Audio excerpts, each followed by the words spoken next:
You are now tuning in to the Going North podcast with your host, best-selling author, professional speaker, and member of the John Maxwell team, Dominic Dom Brightman.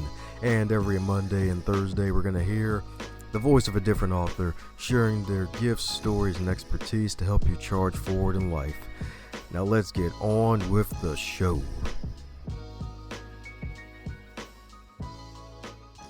And today on the Going North podcast, it's another special edition, my friends. My goodness, host to host, Charm City bonus in the building. Hashtag GNP3, folks, GNP3.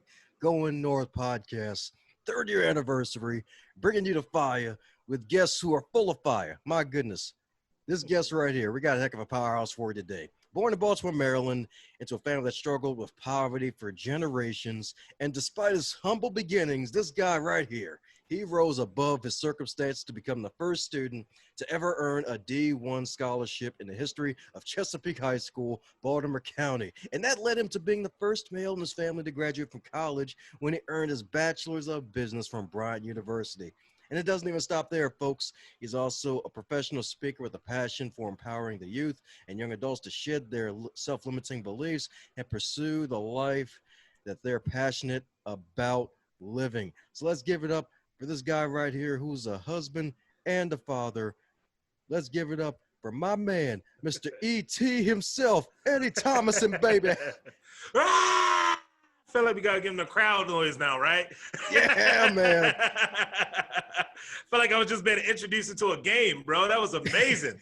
Oh man, I'm so excited to be here, Dom. Thank you so much for having me on the show, my man. I'm excited to dive into this conversation and just provide some value.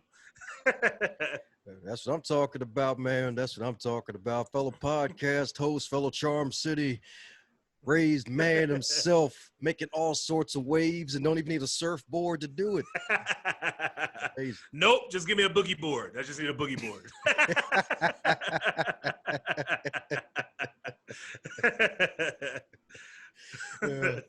And speaking of boogies, shout out to the fabulous JT, Jen Taylor herself, for the connection all the way out. She's a fellow podcast host herself. Absolutely. Mom of 18. That's right. Compounding joy. She likes to compound all sorts of joy. Mm-hmm. And it's not even above the neck. Sometimes it's below the neck, but you have to ask her for more details behind that joke. So I had to give her a shout out for that one. We appreciate you, Jen. You're the best. That's right. The joyful Jen, baby. The joyful Jen. Awesome. So my man E.T., my man, the chain breaker and the curse breaker, dude. Like my man, like, how's it feel, man? Like with all introductions, there's always some back of the resume stuff that folks always forget, man. And as you know, introductions aren't allowed to be 5 days and 6 hours long, man. So fine, filling in any things I missed about you, man. Yeah, man. I give people a little bit of my background because I hate giving content without context, right? So just to share a little bit so you guys know where I'm from. Obviously, like you said, I'm from Baltimore, born and raised. And I grew up, for those who are in Baltimore listening to this, I grew up on the 1100 block of Myrtle Avenue. And yeah, man, I grew up in a family that was stricken with poverty. I mean, it's been a generational curse that was passed down from generation to generation. And my dad left when I was probably about, I think I was 8 or 9 years old, which forced my mom to take care of me and my brother on a $13,000 a year disability income. Right. And so it was a tough life, man. And it's funny because me looking back on it now, like my mom did a really good job of not letting me allow to think that I was broke, because we always had food on our table. We always had a roof over our head. And that's because of the sacrifices and things that she made. But we was broke. I mean, we were living below the poverty line, we didn't have any extra income or extra things to go spend the money on. Right. So I remember, you know, just that thought process that I had, like in my environment, I thought I only had 3 ways to become successful. And number 1, I had to be some type of professional athlete. Number 2, I had to be some type of professional performer. So a rapper, a dancer, a singer, or something like that. Or number 3, I had to sell drugs. Like that was my only 3 options that I had. And I chose option one.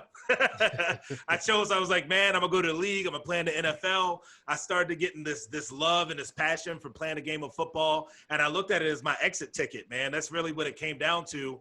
And obviously you get hit with all the kinds of stuff, right? Like I remember going into high school and people tell you like, oh, what's your plan? And I'm like, oh, well, I'm going to the league, I'm going to the NFL, I'm getting a scholarship, blah, blah, blah.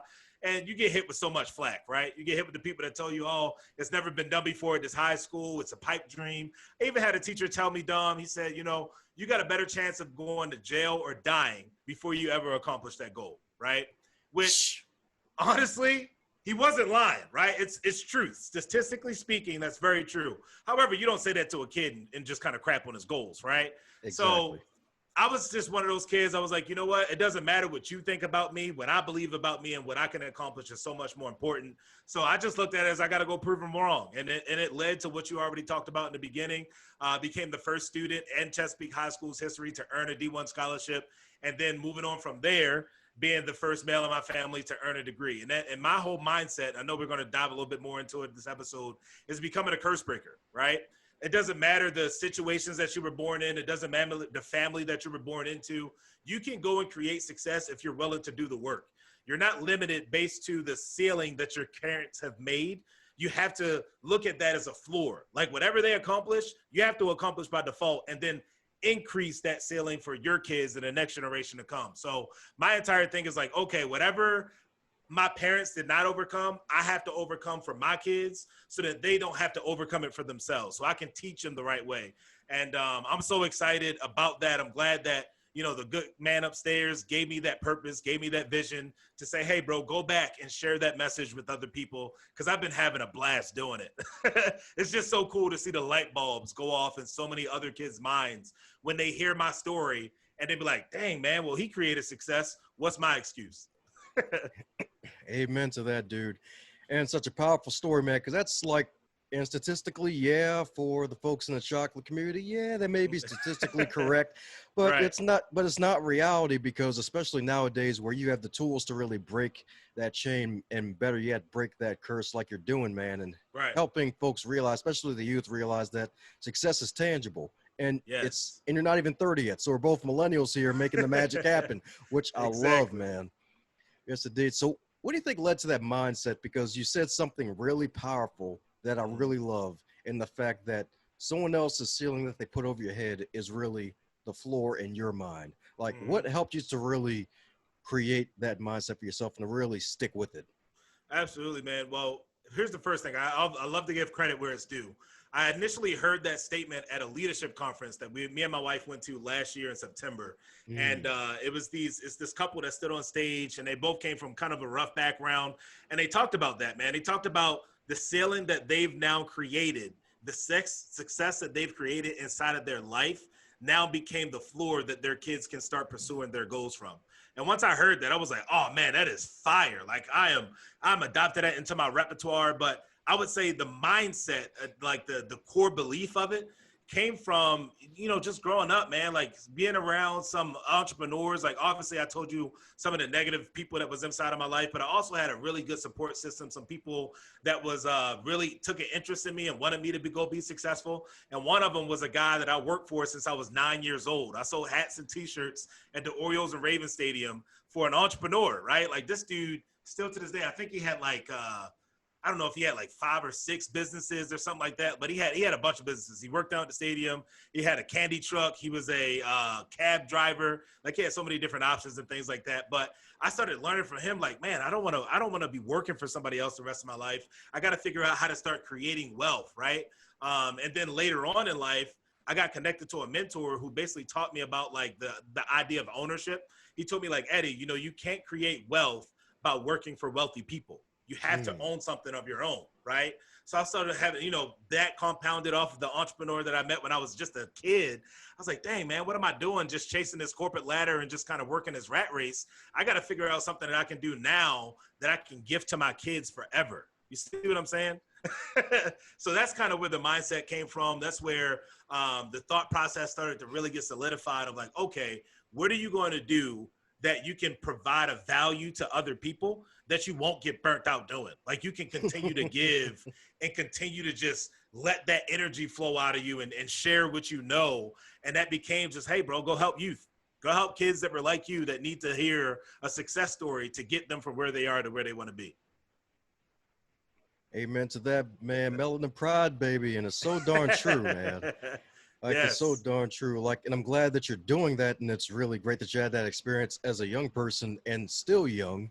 Right. And what's even better is the fact that you had that experience, then you got the bachelor's in business, and you're actually using it too. Because a lot of Yes. folks, well, even though folks are starting to fall away from that, which is to be Mm. good, to be honest, but actually going to school, being sold a bill of goods, like, hey, you get this degree, get a nice job lined up for you, you'll be rich for the rest of your life. You just get to sit back and retire and Right. collect Social Security. When truth be told, that ain't gonna work.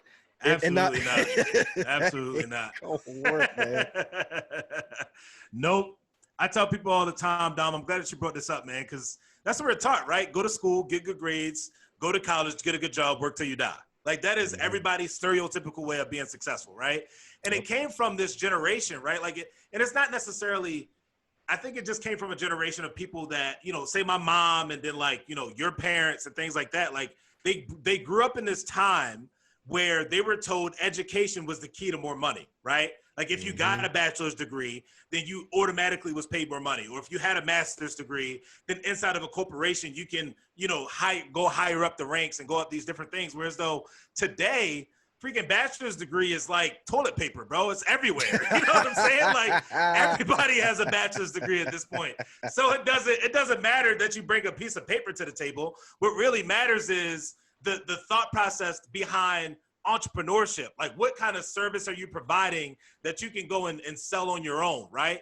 And the way that I try to describe this to people is like, I tell people all the time, right? Like, I'm in sales, right? I've been in sales my entire working career. I told you since I was 9 years old. I also had some t-shirts at the Orioles and Ravens Stadium, right? Just thinking about like the overall sales process. And today I'm in like equipment sales. So I sell all kinds of office equipment and things like that. That's my 9 to 5. I can sell a $50,000 deal, right? Work 8 months, land a deal, $50,000 in revenue. My compensation, what I get paid as far as commissions, is typically somewhere between $2,500 and $3,000. So 8 months, 50 grand, all I get paid is $25,000 to $3,000, right? Like, that is insane compared to one speaking engagement, right? Where I can take all of that profit. Now, obviously, you got to put some away for taxes and everything else. But say, for example, I did one speaking engagement. I get paid $4 grand. That whole $4 grand is staying inside of my pocket. It's not going anywhere else, right? Which is, again, it's just insane. Like, so many people think that there's a comfort in having a job and having a security, quote unquote, but there's no security there, bro. Like, they can, obviously COVID-19 taught us that. You could wake up tomorrow and they'd just be like, yeah, bro, sorry, we're gonna have to make some budget cuts so we can stay afloat. Like, at the end of the day, they're gonna make decisions to keep themselves afloat, not you. So as an entrepreneur, you typically don't fire yourself. You just go out and figure out, like, how do you do what you need to do to get ahead? So I'm glad that you brought that up, because I feel as though we're force-fed that entirely too much, especially inside of our school systems now. Like, and it's from teachers, and don't get me wrong, my wife's a teacher, so I appreciate teachers on a whole different level.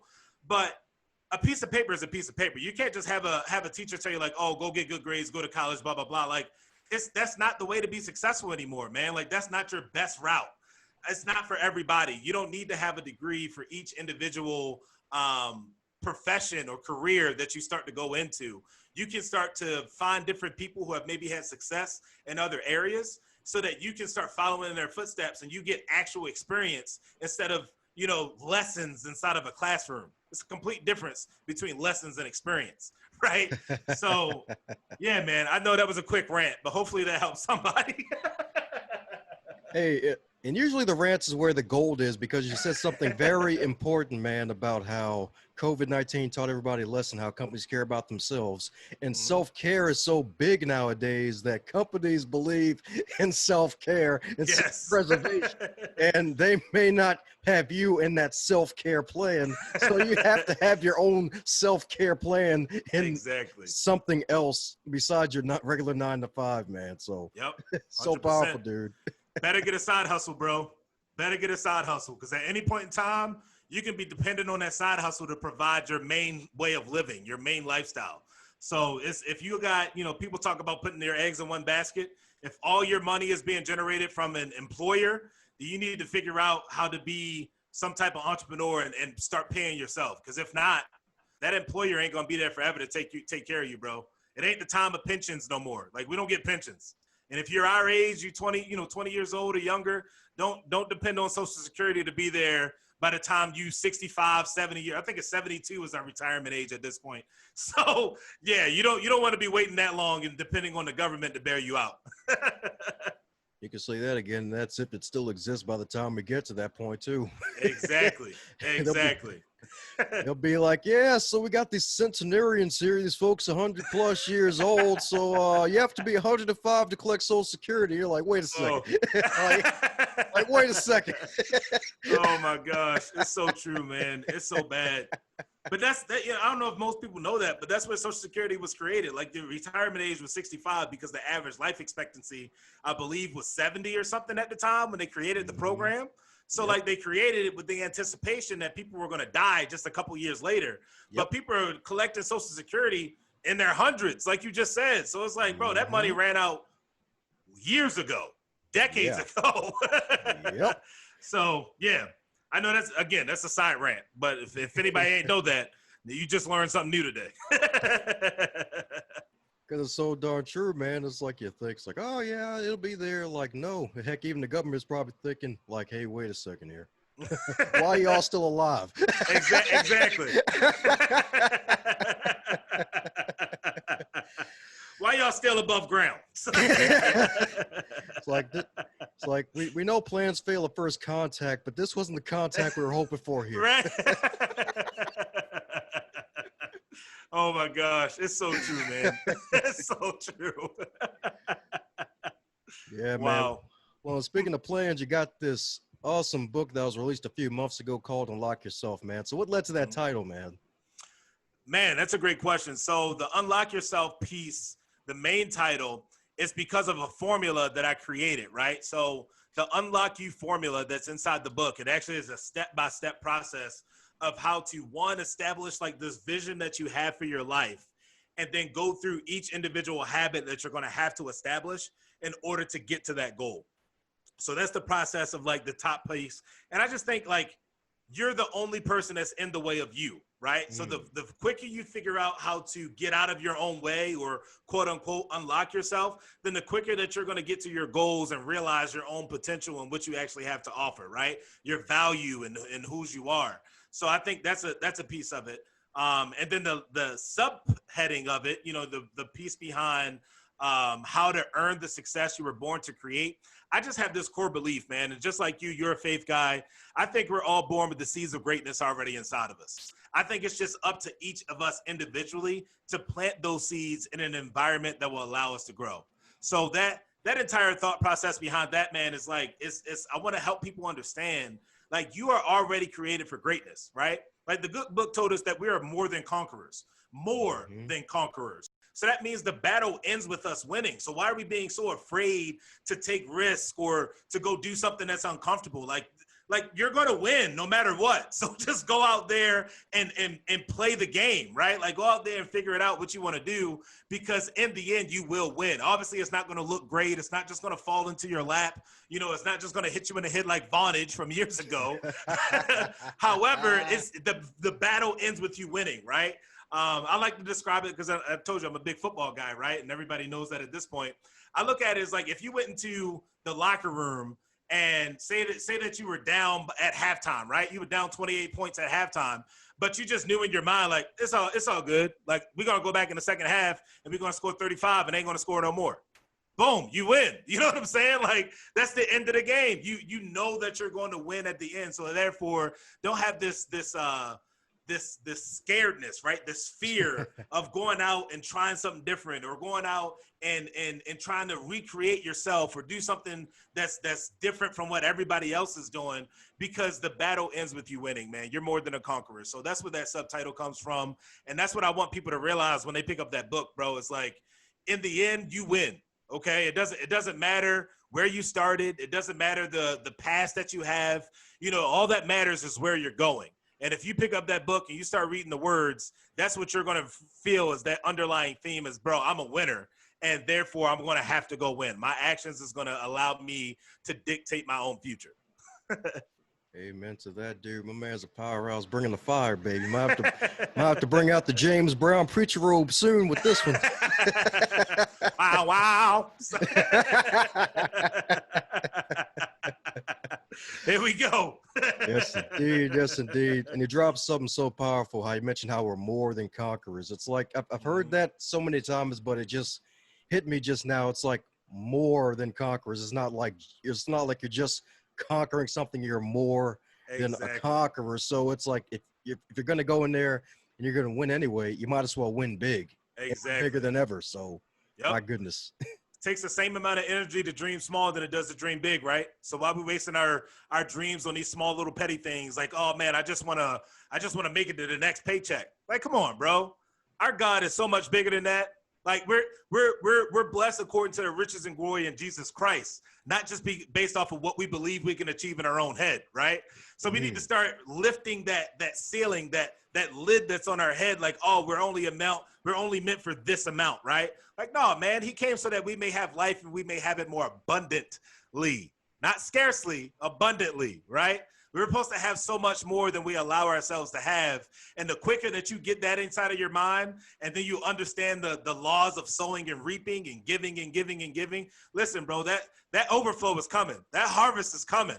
You just need to keep on preparing that field, man, preparing that soil, and everything is going to come to you, bro. And that's the amazing thing right now. I feel like me and my wife are experiencing that groundswell. You know, all the work that we've been putting into things and all the dedication that we've been putting into things, the consistency, we feel as though now it's starting to come back up and be like, hey, I see you, bro. You know, at this point, you know, your faith had works. So therefore it's alive. It's not dead. So I'm excited for it, man. I think it's such an amazing time to be alive, which is crazy to say during this crazy pandemic and everything else. But me and my wife are having fun. Amen to that, dude. Amen to that. And it's great to hear that during the times like these, man. And just really the faith and putting the work in that faith. So for those who may be struggling with their faith right now, any advice for them during these times of struggle? I would say lean into God more, man. God has all the answers. You know, a verse that I come back to all the time is Proverbs 3:5-6.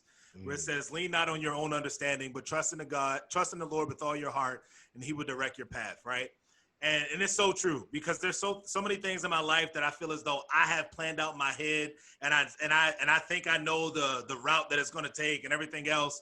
But then, you know, I get hit with a curveball, obstacle get thrown in the way, you know, life happens, a loved one gets sick or something like that, and it throws up everything. But at the same time, inside of that test, right, is going to come your testimony. You can't have a testimony without the test, right? So I feel as though if you stop just believing what you can achieve by yourself and just understand, like, God got your back, bro. Like, he's not going to leave you and just kind of drop you off where you are. No, he's there for you through the long haul. So don't lean on your own understanding. Continue to just press into God, ask him more questions, have more conversations, do a little bit more prayer.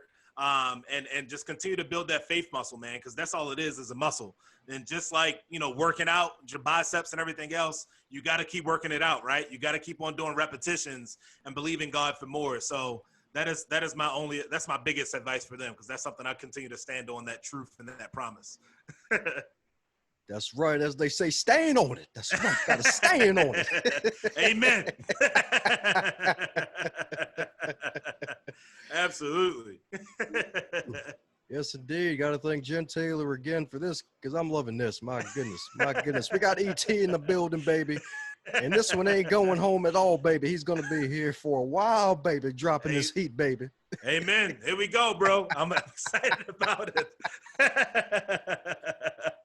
Man, it's funny. It's funny that you say that, right, Dom? Because I feel like sometimes, especially as I get hype and I get excited and everything else as I'm talking, I feel like I'm yelling at people, right? I feel like I'm just like, like, you need to go fix this. But here's what I want to let let people know, man, like, listen, deep down inside, I love you. I don't know you, but I love you. And I believe, again, that you have the seeds of greatness already inside of you. So all I'm trying to do is nourish those seeds. And you might not like it. You might not like me a little bit at a time as you hear this podcast and everything else. But trust and believe, maybe 5-6 months later, you're going to think back to something that you heard inside of this episode and be like, God dang it, that dude was right. I need to go figure something out. So when that happens, make sure you send me a message and say thank you. Hey, you heard him right, folks. Never hesitate to show gratitude, my friends. Never hesitate. Like, if you need to say thank you, say it now. Like, you got to definitely say it now, forever hold your peace. Yes, indeed. Exactly. Or a peace pipe, whichever one comes first. Hopefully Both of those. Yeah, bro, don't bring no pipes over here. That's right. Save those for Joe the plumber. Exactly. Or Len the plumber. Exactly. Yes, oh my indeed. gosh. Well, the growth keeps happening from a man because you actually took the book casting route, because you not only published a book, but you also have this awesome podcast called the Curse Breaker Podcast, helping folks to break their curses, man. So tell us a bit more about that. And you're 5+ episodes in at this time, and there's no telling how long you're going to be going with that, because like folks need to be breaking some generational curses in their lives, man. Amen. Amen. I just think, like, again, I feel as though there are things that are passed down from generation to generation, right? And we talked about that already, as far as what you don't accomplish or what you don't overcome, you pass on to your kids to go figure out, right? So I don't want to pass on, like, you know, financial illiteracy to my kids. Like, I want to teach them about finances. So that's something I got to figure out. Or I have figured out to be able to teach them and show them the different routes of how to do things.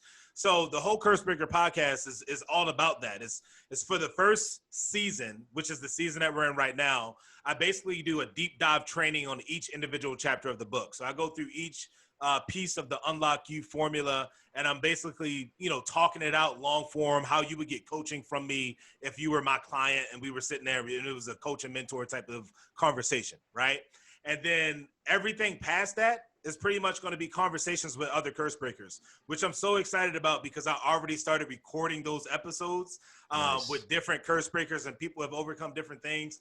And the main reason behind that, honest with you, Dom, is because I think everybody has a story to tell, right?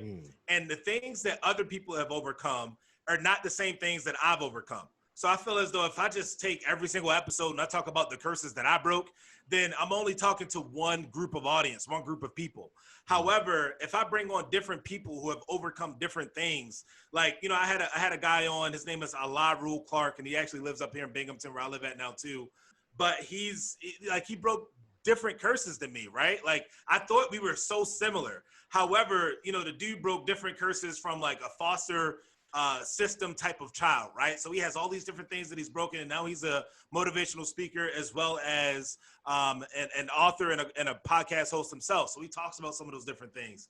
I had a different guy on. I don't know if you could know a guy by the name of Thomas McMinn, but he has the Car Seats and Coffees podcast, and I love that guy, bro. Like, he talks about some of the curses that he's broken, and it's different from mine. So I have this core belief, again, that people have different stories, and when you hear a success story that rings true for what you're currently going through, I think we look at the things that we've broken, like the curses that I've broken, they now look like anthills to me. Like, I can tell you right off the back of my head, like, bro, that's not hard. Just go back and do this, right? However, when you're going through it, like, it's the biggest mountain in the world. You can't see over it. You can't go around it. It's like, bro, how am I going to attack this thing? But once you hear somebody else who's already done it, they've already basically gave you a path, some insight that showed you the way, it becomes an anthill to you too. So I think having people on the show that have broken these different generational curses that's been passed down is only going to add value to some different people who may be struggling in life right now. And they just need to see an example of somebody who's won,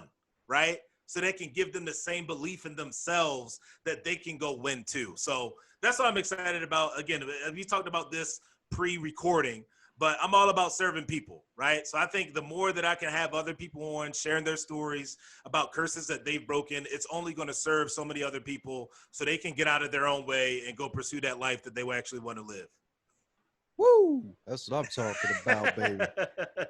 That's what I'm talking about right there. And it's so good that you're doing that and helping to truly serve people and give back to people because that's really what it's all about. Because we all need each other, whether we want to admit it, believe it, or not. So Amen. it's great that you're doing that, man. It's great you're doing that. So since this is far from your first ever metaphorical rodeo of being interviewed, is there a question that you wish you would be asked more often? Man, wow. That's a great question. I've never been asked that question. That's a question I wish I was asked more often. So,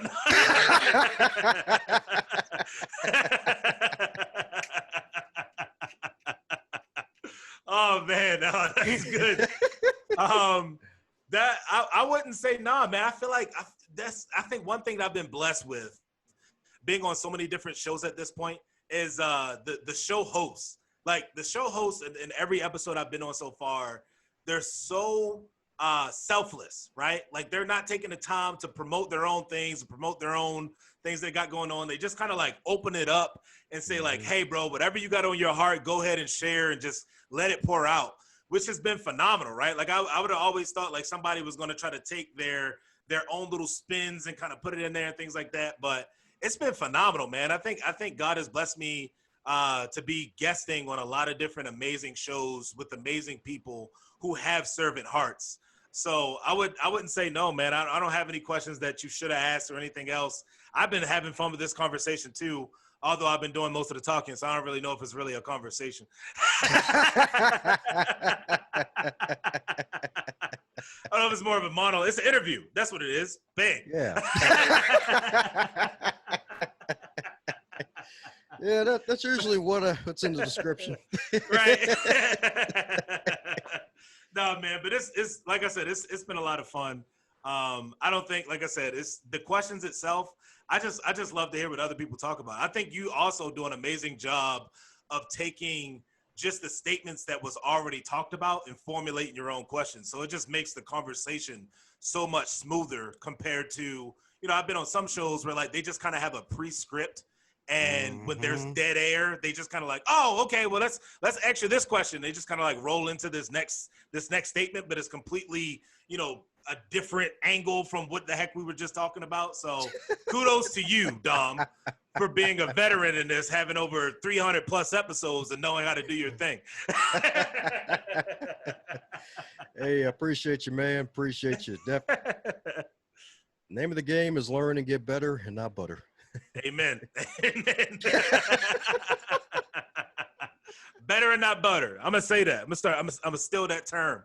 Hey, there you go. Usually gets one good cheap laugh out of an audience member. It throws people off. Like, what the heck is he saying? Like, right. No.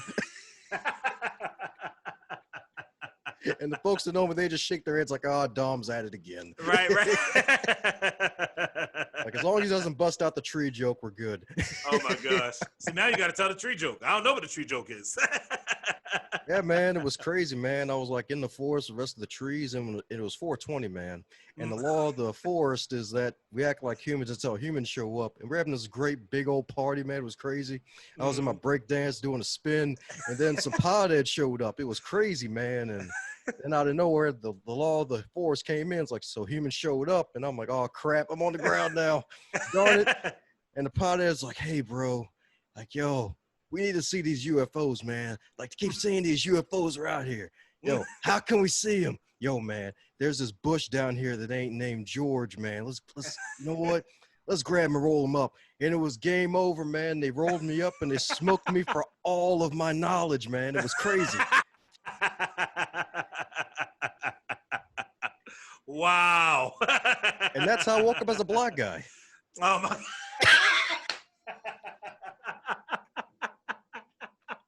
Goodness gracious. So they burnt you, is what you're saying. They burnt. Yeah, man. I was the burning bush that day. Oh my gosh. 420 burning bush. Oh, there's so many different references in this one joke. I like that one. Oh my gosh. You the man for that. You the man for that one, Dom. I like that one a lot. I hope you add that to your speaking bits, bro. Like, make sure you put that in there somewhere. Funny enough, I got a 3-minute version of that one as a tall tale. I'm not sure if we're going to release that one to the public yet. Who knows? Nah, that's only in person. You got to let them Exactly. know the next live event you do, and then they got to show up so they can hear it. Oh, there we go. There we go. That's better than kidnapping them. Right? Metaphorically.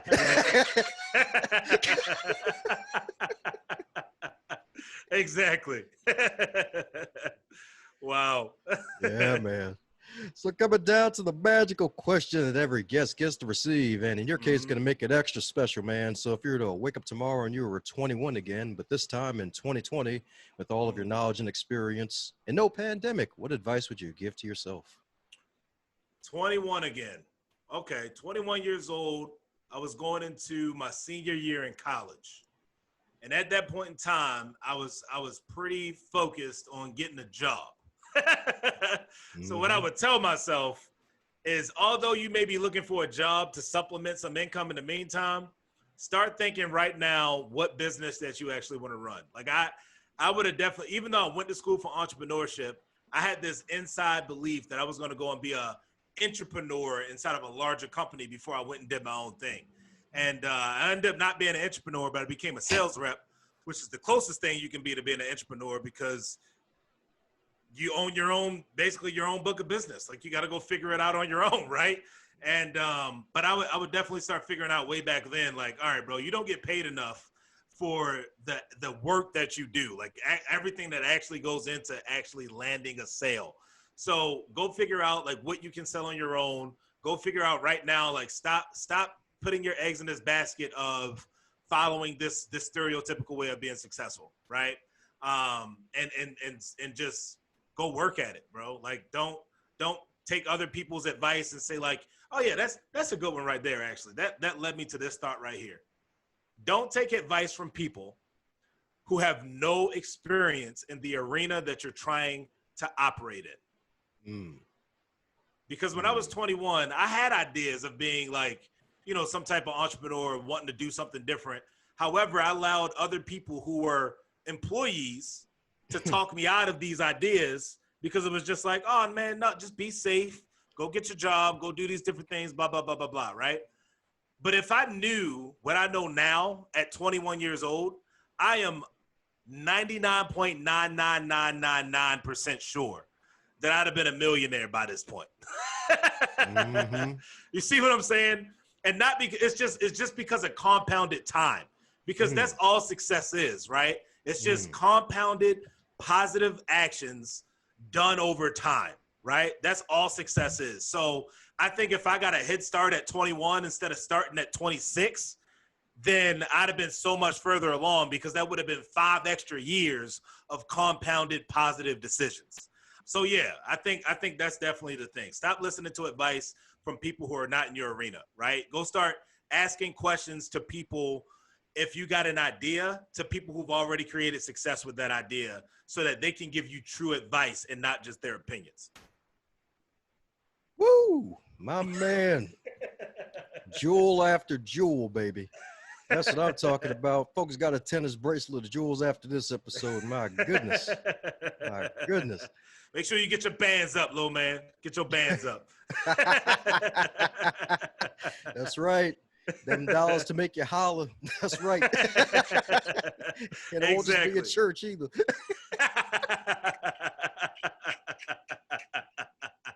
Absolutely. Oh my gosh. You're a funny dude, Dom. I appreciate you. I appreciate this connection. Glad the feel is mutual. Glad the feel is mutual indeed, baby. Man, this is one hell of a good episode. And it's so good that folks need to continue the magical conversation. So for those who want to keep up with all that the excellent Eddie is doing, what's the best way for folks to reach out to you? Best way as far as social media is definitely going to be LinkedIn, right? So follow me on LinkedIn, connect with me on LinkedIn. That's where I spend the majority of my time. However, you can also go to my website. It's eddiethomason.com, EDDIETHOMASON. Do not put a P in my name. It is not Thompson. It's Thomason. Okay. But if you go there, you can definitely see all of my other social medias. If you just want more content, obviously go download the podcast, but I also have a video version of that podcast. It's streamed on YouTube, so you can definitely go listen to that on YouTube as well. And then if you just, here's what I tell people all the time, man. Don't put me on a pedestal. Like some people get on these shows, they hear speakers or guests on podcasts, and then they put them up on this pedestal like, oh, I can never be like that person, or that person can never be my friend, blah, blah, blah, blah, blah, right? But here's what I'm going to tell you right now. I'm just a regular dude, okay? The only thing that separates me from you is probably the decisions that I just told you I made that's compounded over time. That's the only thing that's different between me and you. You already have the seeds of greatness already inside of you. So don't put me on this pedestal and say like you can't reach out. And as a matter of fact, I'll give you guys my email to directly reach out to me, which is so easy to do. It's just Eddie@EddieThomason.com. And I would love to hear from you guys. If you need help with something, I would definitely be willing to help you. And if I don't know the answer to something, I got great people in my circle and my connections like Dom and Jen, like we already talked about, who would be more than willing to help you guys as well. So don't hesitate to reach out if you need help. Put that ego aside and let's be friends, bro. We can figure some stuff out together. That's what I'm talking about right there. Well, there you have it, folks. You saw all of us, heard all the social media sites, EddieThomason.com. Enter that website, shoot him an email. Don't be a stranger. Don't be a stranger. The only way you can be a stranger is if you want to do something strange like in the cartoon, but that's a whole nother story. That's a whole nother story. So yes, indeed. Amen. Reach out to him. Reach out to him, folks. So that's basically it, my folks. Basically it. So any other parting words, Eddie, before we close it out, man? Go take action, right? Like I feel as though a lot of the times we hear different episodes like this, or maybe we read something in a book that inspired us or it motivated us to go do something, but then we refuse to hit the action button, right? And I just want you guys to go take some action, man. Like we already talked about this before, but faith without works is dead. You can't expect to be blessed and receive some type of harvest if you never did the work.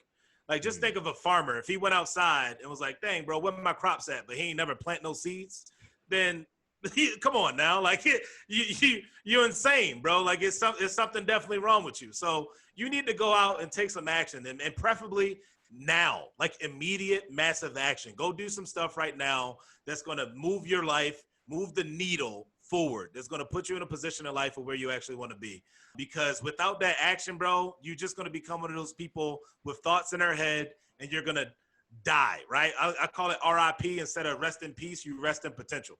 I don't want you to rest in potential, right? I want you to go take some action.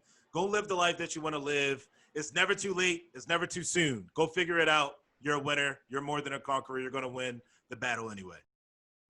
Hey there, buddy. Looks like you made it to the end of this episode. Since you made it to the end of this episode, do both of us a favor and stop being greedy. Stop it right now and share this episode with your friends and your fellow podcast lovers, especially those who have book clubs and want to listen to the authors who write some amazing books. Be sure to check out the rest of the backlog too while you're at it and share all those too.